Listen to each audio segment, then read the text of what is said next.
Selamat siang sahabat pembelajar, kita berjumpa kembali di seminar online yang diadakan oleh Indonesia Belajar.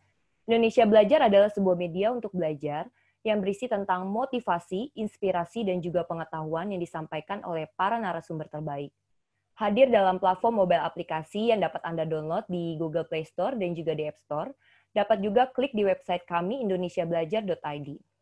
Baik sahabat pembelajar, sudah hadir di tengah kita Bapak Hari Suwanda. Beliau adalah seorang trainer US stock market dan derivatif. Halo Pak Hari, gimana Pak kabarnya? Halo, Legita. Ya, Gimana Pak baik-baik, kabarnya? puji Tuhan, sehat. Luar biasa ya Pak. Good, luar biasa Legita. Ya.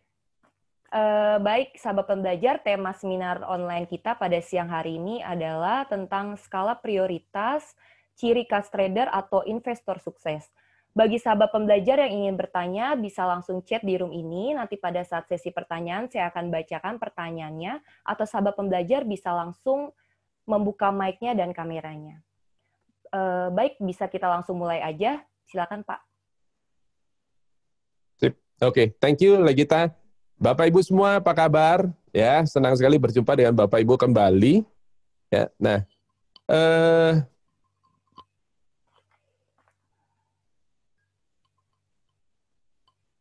oke ya, Bapak Ibu, senang sekali berjumpa dengan Bapak Ibu kembali dalam acara Indonesia Belajar ini. Dan dalam episode kali ini, saya mau share kepada Bapak Ibu satu hal yang banyak di komen orang gitu ya, sehubungan dengan investasi atau trading saham gitu. Nah, Bapak Ibu, banyak orang punya komentar atau punya anggapan bahwa saham itu judi gitu. Ini sudah pernah saya bahas di YouTube channel Akela Trading System. Bapak Ibu mungkin bisa lihat kemari ya. Nah, ini adalah YouTube channelnya Akela Trading System. Jadi itu ada yang masuk ke playlist belajar saham untuk pemula. Terus kemudian video yang nomor 4 ini itu adalah apa bedanya trading saham dengan judi itu ya. Bapak Ibu bisa lihat itu. Nah, ya video yang keempat. Silakan ditonton ya nanti tapi ya sesudah ini. Bapak Ibu, saya tidak akan bahas lagi itu secara detail, tapi singkat aja bahwa sebenarnya Bapak Ibu, kalau Bapak Ibu perhatikan ya, sepak bola ini judi bukan. Sepak bola ini Bapak Ibu ya, ini bukan judi, ini adalah olahraga ya. Sayang Mas Dwi lagi berhalangan, tapi Pak Dwi itu tahu betul, dulu kita pernah sama-sama seminar di mana saya salah satu pembicara juga, dan pada waktu itu hadir salah satu pembicara utamanya itu adalah Profesor Dr. Komarudin Hidayat. Ini dalam perbincangan saya sempat nyinggung ini, ya, dan karena apa? Karena saya nanya ke beliau, Prof,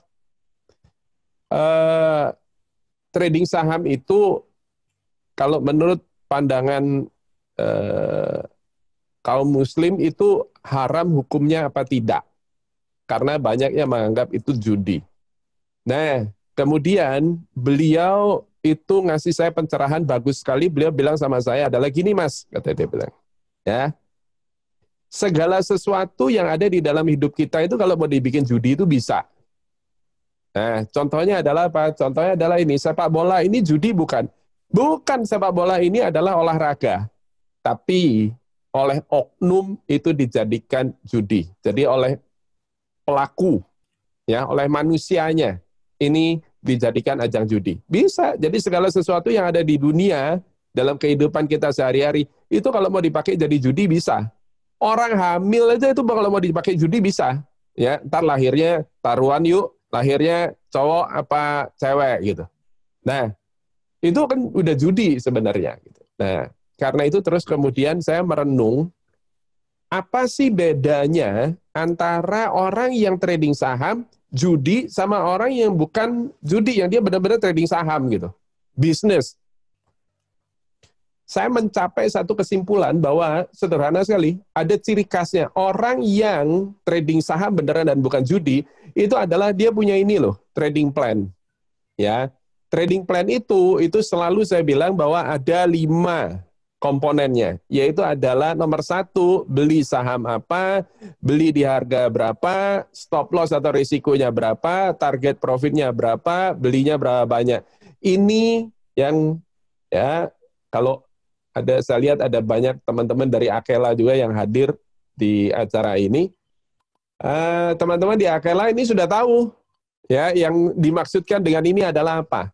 Dan ini semua perencanaan ini kita buatnya bukan pada saat market sudah open dan kita udah ngeklik mouse segala macam, udah trading baru kita bikin ini. Enggak.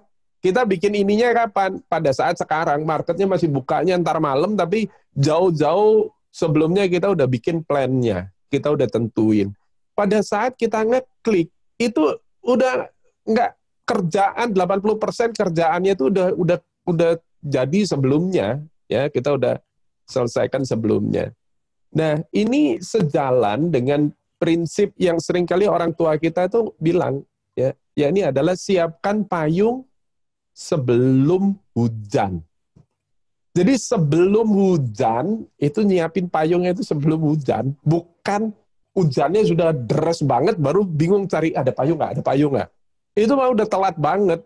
Ya, segala sesuatu yang namanya perencanaan, planning, persiapan, itu dilakukan jauh sebelumnya.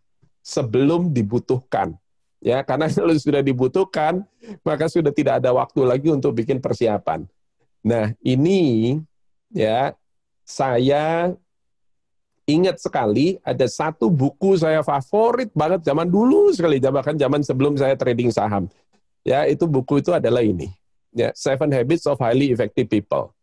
Nah, kemarin minggu lalu kalau nggak salah, Pak Hendra Martono Lim ya itu mempresentasikan tentang ini, ya, highly effective trader. Ini adalah salah satu buku favorit saya dan ada satu yang penting banget, ya ini adalah skala prioritas. Oke, skala prioritas itu adalah salah satu ciri khas trader sukses. Dia tahu prioritasnya yang mana yang mesti diduluin. Dalam hidup kita, ya, kalau di Indonesia Belajar dulu pernah ada di episode yang sebelum-sebelumnya, itu investasi waktu. Saya pernah kasih bahwa Tuhan itu kasih kita satu anugerah yang tidak tergantikan, yaitu adalah waktu. Kalau lewat, ya udah lewat gitu aja, nggak bisa balik dia. Ya, nah karena itu waktu ini very limited resources. Ya, ini adalah harta karunia yang jumlah itu sangat terbatas banget. Ya, satu hari kita cuma dikasih 24 jam, nggak bisa lebih lagi. Ya udah dapatnya itu. 24 jam ini, itu 7 jam udah kita pakai buat tidur. Nah, jadi sisanya berapa? Sisanya tinggal 17 jam. 17 jam ini ya kita ada makan, ada sama keluarga. Ini udah nggak bisa diapa-apain lagi. Sisanya berapa? Nah, sisanya ada sekitar 12 jam. 12 jam ini kita mau ngapain? Ini kalau dihitung-hitung 12 jam nggak akan cukup. Kita mau semuanya nggak bakalan cukup. Ya. Nah, karena itu oleh Dr. Covey ini dibagi jadi 4 kategori. Yang pertama itu adalah penting dan mendesak, ya karena dia udah penting tuh mendesak lagi, ya udah nggak bisa apa-apa. Ya ini pasti kita lakukan. Yang kedua itu adalah ya penting tapi nggak mendesak. Oh besok boleh, nggak apa-apa. Oh minggu depan nggak apa-apa. Penting nggak? Penting banget, ya. Ini yang paling bahaya, ya. Ini yang sering kali orang abaikan. Nomor 3, ya, tidak penting tapi mendesak. Ini jebakan juga lagi. Kenapa? Karena udah kadung janjian sama temen, biasanya kayak begitu. Udah kadung janjian mau nge-game online sama temen, misalnya begitu. Ya, Penting nggak? Nggak penting banget, tapi udah kadung janjian, nggak enak, mendesak nih, harus dilakukan. Nah, yang terakhir adalah tidak penting dan tidak mendesak. Banyak sekali hal yang kita bisa lakukan ini buang-buang waktu, ini percuma. Ya. Nah, kalau kita tidak organize ini, tidak dulukan yang nomor 2 dan nomor 1, nomor 1 pasti diduluin pasti. Ya. Yang nomor 2 ini yang paling bahaya. Ya, dia penting tapi tidak mendesak. Kan tarso aja, tarso gitu ya, besok, ntar besok bisa gitu. Maka ya, yang terjadi adalah ini dalam kasus sehari-hari, pernah nggak ya kita dulu pada waktu kita kuliah, pada waktu kita sekolah kita ngalami kayak begini. Nih. Udah mepet banget nih, ya. Besok ujiannya ya, belajar 1 lembar aja belum. Udah, itu cilaka punya dah. Namanya adalah sistem kebut 1 malam. Waduh, ngebut belajar kayak begini. Ya, ini adalah karena apa? Karena punya kebiasaan ya yang penting tidak mendesak itu ditunda. Ya, kebiasaan menunda. Saya pun juga punya kebiasaan kayak begitu, walaupun udah saya berusaha lawan. Ini manusiawi, ya. Tapi ingat, ini adalah yang paling bahaya itu adalah ya ini. Dan ini berlaku mulai dari skala paling kecil. Diri kita sendiri kalau sudah dari mahasiswa udah kebiasaan kayak begini, maka lihat ya, apa yang terjadi pada skala yang jauh lebih gede. Lihat. Pernahkah ingat ada kejadian kayak begini? Ini kota mana ini? Ini adalah Jakarta. Ya, berulang nggak kejadian ini? Kejadian ini berulang banget. Ya, hampir tiap tahun ada kayak begini gitu. Memang sih beberapa tahun lalu sudah mulai ada perbaikan, tapi ini kembali lagi nih penyakitnya kayak begini. Pertanyaannya adalah ya, persiapan untuk menghadapi yang kayak begini ini dilakukannya kapan? Dilakukannya adalah pada saat musim hujannya tiba, atau justru sekarang pada saat setetes pun nggak ada hujan, ini dilakukan persiapan untuk menghadapi ini. Kalau mulai dari sekarang persiapan ini sudah dilakukan, maka nanti pada saat hujan derasnya tiba, jebret, maka ini mah udah nggak ada masalah. Persiapannya udah komplit, ya, udah bagus banget. Justru sebelum ada masalah, persiapan itu dilakukan. Karena ketika masalah itu sudah datang, persiapan sudah nggak ada waktu lagi untuk bikin persiapan, maka untuk menyelesaikannya itu akan setengah mampus kerjainnya. Ya. Nah, ini adalah Dr. Lu Chun-yong. Orang ini adalah chairman-nya Raffles Medical Group Singapura. Ya. Dia sempat diwawancarai oleh Christine Tan di CNBC, dan ini pada waktu itu awal-awal di bulan Maret nih. Ya, Singapura ini adalah salah satu contoh negara yang berhasil dengan kasus COVID-19 yang terendah. Ya, nggak banyak. Walaupun terjadi ada lonjakan lagi second wave, tapi tetap nggak banyak. Ya, nah. Ketika diwawancarai oleh Christine Tan, CNBC, dia ditanya, apakah pemerintah, dalam hal ini pemerintah Singapura, ini terlambat? Nah, Dr. Lu Chun-yong jawab, ya, you can't just go with the flow. And that has helped us to delay and to spread out the cases. Persiapan yang dilakukan oleh pemerintah Singapura itu adalah begitu ada berita virus COVID-19 di Wuhan pertama kali, mereka sudah langsung meeting, ada kok meetingnya di YouTube bisa dilihat, mereka langsung melakukan berbagai macam persiapan dan mereka langsung melakukan yang namanya social distancing.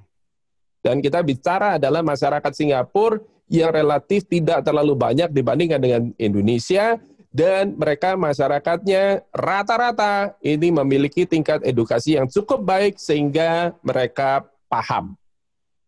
Nah, perhatikan lagi kata-kata dia. Ini kita bisa belajar banyak nih dari kata-katanya Dr. Lu Chun Yong ini. Ya, you can see there is control. Ya, ada kontrol. But if you don't control this in the beginning, jika Anda tidak melakukan kontrol ini dari awal, you miss the boat, Anda ketinggalan kapal, it is a lot more difficult. Ya. Jadi kalau persiapan itu tidak dilakukan sedini mungkin, pada saat masalahnya sudah datang, maka ya akan jauh lebih sulit untuk handlingnya. Nah, rumus ini berlaku umum. Inilah dia yang namanya skala prioritas. Oke. Akibat social distancing yang dilakukan oleh Singapura, memang biaya ekonominya gede. Saya tahu. Ya, mari kita lihat sekarang. Nah, kontraksi yang terjadi di kuartal kedua di Singapura itu lebih dari 40%, 41,2%. Di kuartal sebelumnya itu minus 3,3%, kemudian negatif 41,2%. Ya, parah ekonomi. Akan tetapi jangan lupa, ya, ini memang dari awal mereka siap untuk menghadapi ini, karena ini memang biaya yang harus dipikul untuk mencapai status kasus positif yang paling sedikit. Ya, kita lihat dari Worldometer atau grafik COVID trends, Singapura relatively dia survive ya di dalam menghadapi pandemi global ini. Nah, bagaimana dengan Indonesia? Mari kita analisa ya Indonesia sekarang. Ini adalah charts atau bukan charts, ini adalah tabel yang saya ambil dari Worldometer. Bapak Ibu yang pernah masuk ke Worldometer pasti tahu bahwa ini adalah tampilan screenshot dari Worldometer. Indonesia saat ini masuk pada peringkat nomor 24. Ya, kasus terbanyak nomor 24. Mari kita lihat lagi sekarang tren, COVID trend. Nah, ini adalah tren COVID Indonesia. Ya, tidak ada flattening sama sekali, ya, terus jumlahnya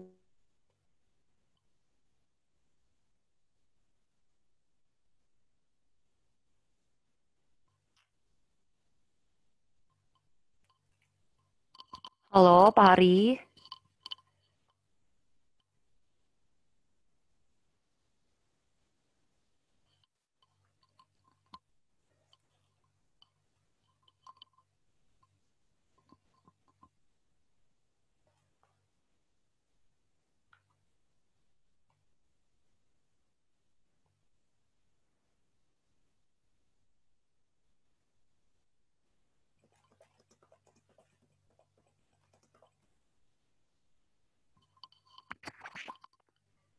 Halo. Ya, sepertinya Pak Hari terputus ya. iya, kayaknya saya terputus ya. Oke, sorry. Ya. Saya tidak tahu apa yang terjadi, tau-taunya hilang gitu aja. Nah, Saya oke, pikir nggak saya, apa-apa Pak. ya. Nah, nggak, saya terusin ya, oke. Nah, terus kemudian ya, dengan adanya global bonds ini, ya, paling tidak kita punya cadangan US dollars berarti sekarang ya dari ini. Dan itu penting, kenapa? Karena dengan ini kita bisa impor macam-macam ya, impor APD, impor berbagai macam obat-obatan, peralatan kesehatan yang diperlukan. Ini penting. Nah, kemudian mari kita lihat lagi. Ya, kita masuk dalam 25 negara dengan jumlah kasus positif terbanyak di Indonesia, di dunia ya. Dengan kasus positif terbanyak peringkat ke-24. Nah, mari kita lihat sekarang datanya lagi ya. Indonesia ini juga termasuk ya. Jadi ironisnya 25 besar tapi kita adalah negara dengan tingkat penyaluran stimulus terendah ketiga di Asia. Ya, hanya 4,2% dari GDP. Ini. Kita lihat di Singapura, di Jepang, di Korea, kemudian di Amerika apalagi, ya, mereka mengucurkan stimulus. Ya, Singapura itu 13% dari GDP, Jepang 21% dari GDP, Amerika gila-gilaan. Ya, kemarin mengucurkan lagi tambahan stimulus yang besarnya 1 triliun US dollar. Nah, jadi wajar kalau beliau marah, saya rasa. Ya, sempat beredar viral Pak Presiden marah. Kenapa? Karena penyaluran stimulus kecil, terus kemudian tren COVID juga masih ajak naik terus kayak begini. Ya. Tapi faktanya adalah seperti itu. Saya tidak akan mau nyalah-nyalahin atau apa segala macam. Kita cuma lihat fakta aja dan kita mesti ngapain gitu. Jangan berharap bahwa ini akan segera selesai dalam 1 bulan ke depan. Nggak bakalan. Aduh, nggak bakalan. Kenapa? Karena ya silahkan di-riset, silahkan dicek sendiri. Ya, ada Moderna, ada Innofarma, ya. Ini Johnson & Johnson. Ini adalah company-company yang mereka berusaha berlomba untuk memproduksi vaksin COVID-19. Yang paling cepat, yang paling maju saat ini itu adalah Moderna, dan mereka baru siap tuh nanti akhir tahun. Baru diproduksi itu kira-kira tahun 2021 nanti. Nah, pertanyaannya adalah, apa persiapan yang sudah kita lakukan? Ya, kalau Bapak Ibu tanya sama saya, di Akela, kita sudah melakukan berbagai macam persiapan guna menghadapi resesi yang sesungguhnya sudah terjadi di Indonesia. Jadi jangan tanya bahwa, Pak Hari, ini Singapura, dia resesi 41,2%, GDP-nya jeblok 41,2%, dan dia dua kuartal berturut-turut dia negatif GDP-nya, berarti dia sudah resesi. Apakah Indonesia akan masuk ke dalam resesi juga? Sudah termasuk, ya, kita sudah masuk dalam resesi. Mari kita lihat sekarang, ya, nih grafiknya adalah kayak begini. Kalau angka ininya kuning kayak begini, dua berturut-turut kuning begini, ini artinya negatif. Ya, data ini saya ambil dari Trading Economics, bisa dilihat sendiri ya di Trading Economics. Saya cuma buka faktanya aja. Kita sudah resesi, sudah 2 kuartal berturut-turut sudah negatif. Nah, kapan pulihnya Pak Hari? Ya, seperti yang tadi saya bilang, jangan berharap dalam 1-2 bulan pulih. Oke, vaksin baru tersedia tahun 2021. Karena itu sudah tidak ada waktu lagi, ya, bagi yang belum menyiapkan payung, ini mesti cepat-cepat. Ya, kenapa? Ya, karena ini baru 2021, kemungkinan kalau tanya pulihnya kapan, ya berarti pulihnya sesudah ini gitu. Nah, apa persiapan yang sudah kita lakukan guna menghadapi ini? Nah, kalau Bapak Ibu semua tanya ke saya di Akela Trading System, ya kita menyiapkan diri sebenarnya bukan sekarang, tapi menyiapkan dirinya ini sudah jauh sebelumnya. Ya, mulai dari tahun-tahun kemarin sebelumnya. Nah, karena itu, kalau kita lihat sekarang, ya di Akela Trading System, kita membangun skill, kita membangun sistem, supaya kita bisa trading nyantai dan menghasilkan income pada saat kondisinya kayak begini atau bahkan tambah parah. Ya, kuncinya itu adalah persiapan. Dan itu harus dilakukan seawal mungkin, sedini mungkin, sebelum masalahnya datang sebetulnya. Ya, apalagi sekarang kita sudah berada di dalam masalah itu, sudah nggak ada pilihan lain kecuali mempersiapkan diri baik-baik. Ya, nah ini adalah beberapa member, ya, orangnya ada nih kayaknya nih di sini, bisa ditanya sendiri langsung. Ya, ini adalah trading record-nya Pak Siafong. Terus kemudian ini ada Pak Langga, kayak begini. Ya, ini adalah contoh performa Akela Traders. Ya, oh, sebentar ya, belum saya switch. Nih, kayak begini.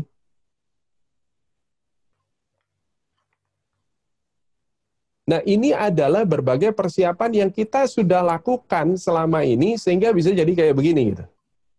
Ya.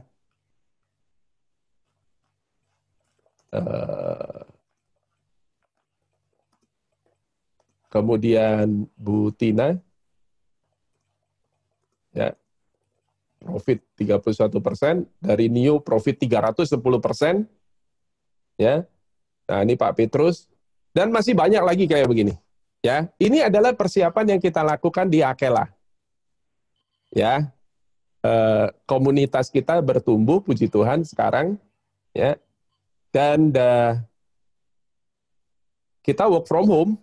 Dari dulu konsepnya adalah memang work from home, ya, kita trading nyantai di rumah. Nah, kayak begini.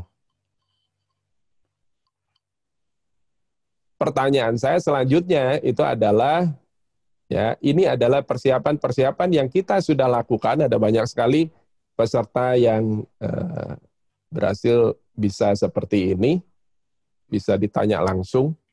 Ya,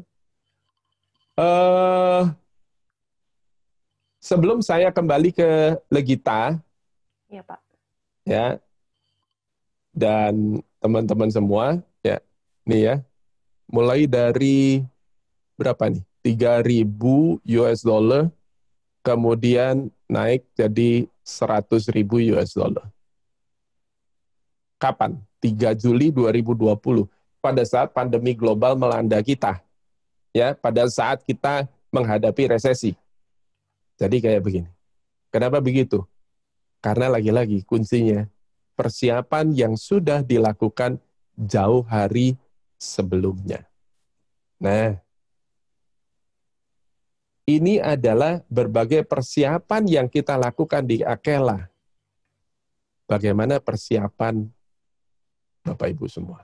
Sudahkah menyiapkan diri untuk menghadapi resesi yang sudah kita alami, baru mulai kita alami? Ya, nah, jangan berharap berbagai macam stimulus atau bantuan apa segala macam. Ya, kita menyiapkan diri sebaik mungkin hadapi ini. Oke? Semoga Bapak Ibu semua punya persiapan bahwa kita ini sekarang mulai masuk resesi, ya, akan jauh lebih nyaman, lebih baik apabila kita sudah siap dengan payung sebelum hujan daripada pada saat datangnya badai kayak begini, kita nggak punya payung sama sekali. Ya, saya kembalikan ke Legita, semoga bermanfaat. Oke, baik, Saya Pak. open for question. Ya. Sudah masuk komentar nih dari Ibu Jessica, Pak Hari beli bukunya di mana ya? Buku apa ya? Buku yang tadi, Pak, yang pertama Bapak. Seven Habits. Yes. Seven Habits saya rasa ada banyak banget ya. Di Gramedia mestinya ada yang terjemahan bahasa Indonesia sekarang. Ya, itu buku terkenal sekali. Saran saya adalah itu baca tuh. Ya, itu akan, kalau belum pernah baca, it will change your life. Itu akan mengubah hidup Anda. Jadi jauh lebih baik. Ya, kita punya persepsi jauh lebih baik. Oke, Pak. Saya ada pertanyaan nih, Pak. Tadi kan Bapak ngomong bahas tentang skala prioritas. Nah, kalau misalnya produk saham yang menjadi prioritas itu produk apa, Pak? Soalnya kan kalau misalnya kayak di asuransi itu kan juga ada banyak ya, Pak, produknya. Ada dari kesehatan, terus ada bisnis, dan lain-lain. Nah, itu kira-kira yang menjadi prioritas itu yang mana, Pak? Skala prioritas ketika kita menjadi trader, itu adalah trading system dan perencanaan. Ya, jadi dalam artian, saya kembali lagi ke, sebentar ya, Nah, saya mesti panjat, naik. Ingat ya, dari awal saya bicaranya adalah ini. Ini loh, yang paling prioritas di saham itu adalah ini, trading plan. Dan kalau kita bicara trading plan, maka itu isinya ada 5. Beli saham apa, belinya di harga berapa, stop loss risikonya berapa, target profitnya berapa, belinya berapa banyak. Bagaimana kita bisa manage risiko ya dengan baik, sehingga ketika profit, kita profitnya kayak seperti yang saya tunjukkan tadi, dan kalau loss-lossnya kecil, dan ini akan generate income buat kita. Kalau sudah punya ini, dan masih terbiasa bikin kayak begini, maka ngelihat saham tuh itu enak sekali nanti. Ya, karena itu pertanyaan kita di pasar modal, prioritas itu apa? Prioritasnya ini kita. Karena kalau tidak ada ini, maka itu artinya itu sama sekali bukan trading atau investing, tapi itu sama aja seperti orang gambling. Dan itu sudah pernah saya bahas di video saya yang terdahulu, ada di Akela Trading System YouTube channel, di situ. Ya, masuk ke playlist belajar saham untuk pemula, video yang nomor 4. Apa bedanya trading saham dengan judi ini? Oke? Oke. Pak, boleh Ya, minta ada tipsnya nggak pertanyaan sih? yang lain? Ya. Cara menjadi trader saham yang sukses? Cara menjadi trader saham yang sukses, ya. Iya. Jangan ini ada berbagai macam mindset, ya. Modalnya itu adalah mindset yang benar, kenali marketnya, kemudian money management, dan yang terakhir itu adalah sistemnya. Nah, ini sudah pernah kita bahas di edisinya Indonesia Belajar yang, waduh, udah beberapa lama lalu kayaknya ya, udah lama banget. Kalau tidak sempat ngikuti, ya, lagi-lagi bisa dilihat di sini, ya, mindset, market, ini ada di sini, ada 4M ini ya. Nah, ini dua video ini. Nah, ini adalah yang diperlukan. Mindset itu adalah, saya kasih contoh, banyak orang sekarang, ya, mereka itu ngambil keputusan untuk invest, itu berdasarkan baca berita ya. Nah, ini adalah bedanya dengan yang trader profesional dengan awam. Kita nggak pernah baca berita lah kita. Kita menghindari malah untuk baca berita. Ya, yang kita lakukan itu adalah apa? Kita baca data seperti yang saya tunjukkan tadi, data ekonomi yang kita lihat nih. Singapura 2 kuartal berturut-turut resesi kayak begini. Bagaimana dengan Amerika? Nih, Amerika belum resesi. Kenapa mereka bisa belum resesi? Kenapa padahal di situ COVID-nya paling banyak? Ya, karena lagi-lagi seperti yang saya katakan, Amerika adalah negara yang mengucurkan stimulus yang paling tinggi di dunia saat ini. Ya, sudah 7 triliun, ditambah lagi dari Treasury, dari The Fed itu 7 triliun, Treasury 2,7 triliun, tambah 1 triliun kemarin, berarti totalnya sudah 7 tambah 3,7, 10,7 triliun US dollar. Ini nggak ada yang nyamain, ya. Perusahaan-perusahaan yang butuh duit, mereka menerbitkan corporate bonds dan itu dibeli oleh bank sentralnya. Nah, jadi PHK nggak terjadi di situ. Ya, ataupun kalau terjadi itu minimum sekali. Ya, oke. Silakan lagi kita mungkin ada pertanyaan lain. Oke, baik, sahabat Belajar. Jika ingin bertanya bisa langsung chat di ini. Mungkin kita sapa-sapa dulu ya, soalnya ini kayaknya minggu ini banyak wajah-wajah baru yang baru saya lihat juga di sini. Halo, ada Pak Indra, ada Bapak Andi, ada Bapak Tony, ada Ibu Chia Fong, Mungkin ada yang ingin bertanya bisa Bapak tuh. langsung. Oh, Bapak ya. Sorry. Ya, ini teman-teman dari Akela semua. Oh, oke. Halo semuanya. Ya. Mungkin ada yang ingin bertanya bisa langsung chat di room ini. Baik Pak. Resesi kan sudah terjadi di negara-negara seperti Singapura dan Korea Selatan. Bagaimana menggunakan data-data ekonomi ini untuk menjadi referensi dalam berinvestasi di pasar modal? Ya, jangan masuk di negara-negara itu. Jangan invest di negara yang resesi. Ya, jangan invest di Hong Kong, jangan invest di Hong Kong sih mungkin masih oke ya, tapi jangan invest di Korea Selatan, jangan invest di Singapura. Ya, cari yang dia paling nggak itu nggak seberapa negatif. Ya, kayak gitu, Legita. Tapi kan semua negara sekarang lagi resesi, Pak. Enggak tuh. Nih, yang ada di belakang nih, Amerika nggak negatif tuh, masih plus 0,3 tuh. Iya. Ya, jadi kayak gitu. Iya, oke. Dan apalagi ya, kenapa saya pilih bursa Amerika itu adalah karena stimulusnya tertinggi. Memang jumlah kasus tertinggi, tapi stimulusnya tertinggi. Ini penting loh, stimulus itu.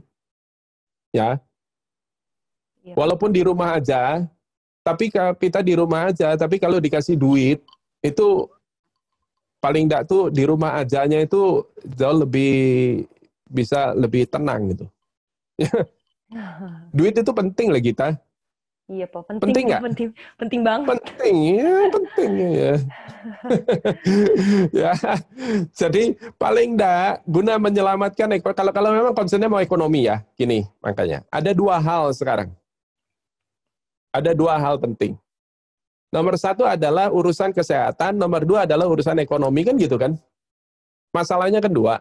Yang satu adalah kesehatan, yang satu adalah ekonomi. Betul. Ya, good. Sekarang, masalah kesehatan, apa yang sudah dilakukan untuk meredam supaya pertumbuhan jumlah kasus positif ini tidak bertambah? Ini aja nomor satu. Ada nggak? Enggak tuh.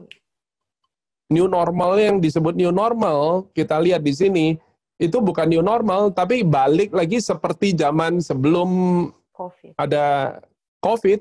Iya, betul. Beberapa orang yang pemikirannya dewasa, yang ngerti, itu mereka memilih di rumah aja. Tapi coba lihat, apakah semuanya begitu? Enggak tuh. Banyak banget ya enggak. Ya, ini yang pertama. Kemudian kalau kita bicara ekonomi, ya, nah ekonomi apa yang sudah dilakukan untuk meredam dampak daripada resesi ini? Ada stimulus nggak? Terendah ketiga di Asia, cuman 4,2% dari GDP. Nggak sampai separuhnya Singapura. Nah, pertanyaannya lagi, ada upaya untuk menerbitkan global bonds dengan tenor 50 tahun, terbesar sepanjang sejarah, 4,3 miliar US dollar. Oke, good. Pertanyaannya adalah berapa yang dihasilkan dari penjualan global bonds dan penyalurannya seperti apa? Ada? Enggak juga tuh. Nah, terus kalau dua-duanya enggak, terus gimana? Ya. Nah, mengharapkan supaya resesinya cepat pulih. Kita nggak bisa cuman hanya dengan berdoa dan terus kemudian mengharap maknyus langsung masalah beres. Ya, makanya orang bilang kita harus berupaya dan berdoa kan gitu kan. Nah, upayanya mana? Nah, kita mulai dari skala mikro dari diri kita sendiri. Kita siapkan diri kita, ya kita nggak bicara sana-sana, kita nggak bicara yang di luar. Ya, dari diri kita bangun supaya apa? Kita bisa mandiri. Sehingga walaupun tidak ada stimulus, kita bisa bikin stimulus buat diri kita sendiri.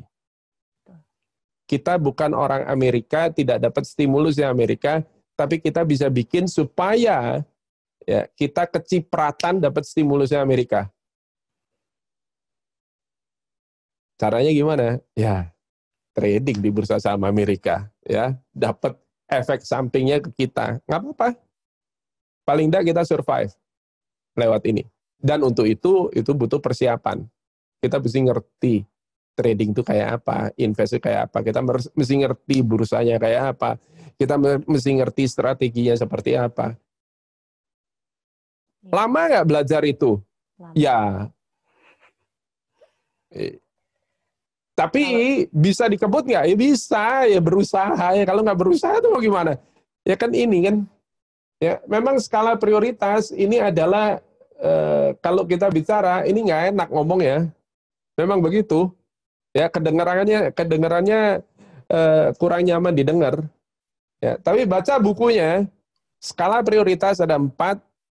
Nomor 1 itu adalah penting mendesak. Ini nggak usah khawatir. Kalau dia udah penting dan mendesak itu pasti kita lakukan kok.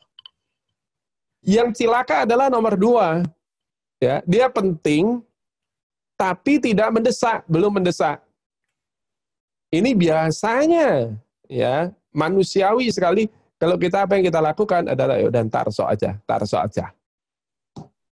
Dan akibatnya kebiasaan itu sudah dimulai dari sejak kecil. Contohnya apa? Contohnya adalah kayak begini. Sistem kebut satu malam nih. Ya, kayak begini. Orang mahasiswa ya, lihat deh, ya, kalau dia ya pada saat sebelum ujian kayak begini, nggak bagus. Pasti jelek. Iya, betul. Tapi mahasiswa ya sebelum ujian kalau dia nggak pakai begini, dia mah nyantai aja. Oh, oke itu, keren tuh. Ya, itu nilainya masih bagus. Dari cara dia belajar aja kita bisa tahu. Oh, ini mahasiswa ini bagus apa jelek, kita bisa tahu. Dan ya, ini ke bawah sampai kapan? Mulai dari saya bilang, ya, mulai dari skala yang paling kecil sampai skala yang paling gede. Banjir itu ya ngatasinnya kapan? Sekarang pada saat banjirnya belum datang. Bayangin ya. Kalau dari sekarang tidak dipersiapkan. Ya, nanti datang musim hujan akhir tahun ini. Dan kasus Covid masih banyak. Amit-amit rumah sakit banjir. Apa nggak cilaka tuh? Ya, memang kalau kita bicara skala prioritas, ini kedengarannya sangat menyakitkan dan sangat tidak enak. Memang begitu. Tapi itu penting. Ya, lihat nih. Apa kata-kata Dr. Lu Chun Yong? You miss the boat, it is a lot more difficult. Sekarang persiapannya tidak dilakukan, nanti ketika terjadi, aduh, mengerikan deh. Kayak begitu. Oleh kita. Itulah dia skala prioritas. Trader juga sama. Dari semula tidak siapin trading plan, ya, terus kemudian masuk dan market crash, nggak tahu kalang kabut apa yang mesti dilakukan. And everything is too late already. Ya, udah telat, semuanya udah telat dan nggak bisa diapa-apain. Persiapan itu harus dilakukan sebelum masalah itu datang. Karena kalau masalahnya sudah datang, maka tidak ada waktu lagi untuk bikin persiapan, and that's it. It is a very, very difficult. Ya, sangat sulit untuk mengatasinya. Ya, kira-kira begitu bagi kita. Ya, semoga bermanfaat. Oke Pak, jadi kuncinya menyiapkan diri ya Pak, sedia payung sebelum hujan. Oke. Sebelum hujan, betul. Baik sahabat pembelajar, sepertinya waktu kita udah habis. Habis ya. Terima kasih Oke. ya Pak Hari untuk pencerahannya hari ini. Terima kasih juga sahabat pembelajar yang sudah hadir. Kita boleh membuka mic-nya untuk mengucapkan terima kasih untuk Pak Hari. Kita ketemu lagi minggu depan di jam yang sama. Makasih ya Pak Hari. Thank Terima kasih, Pak Hari. you Terima kasih, Pak semua. Hari. Ya, thank you. Sukses selalu.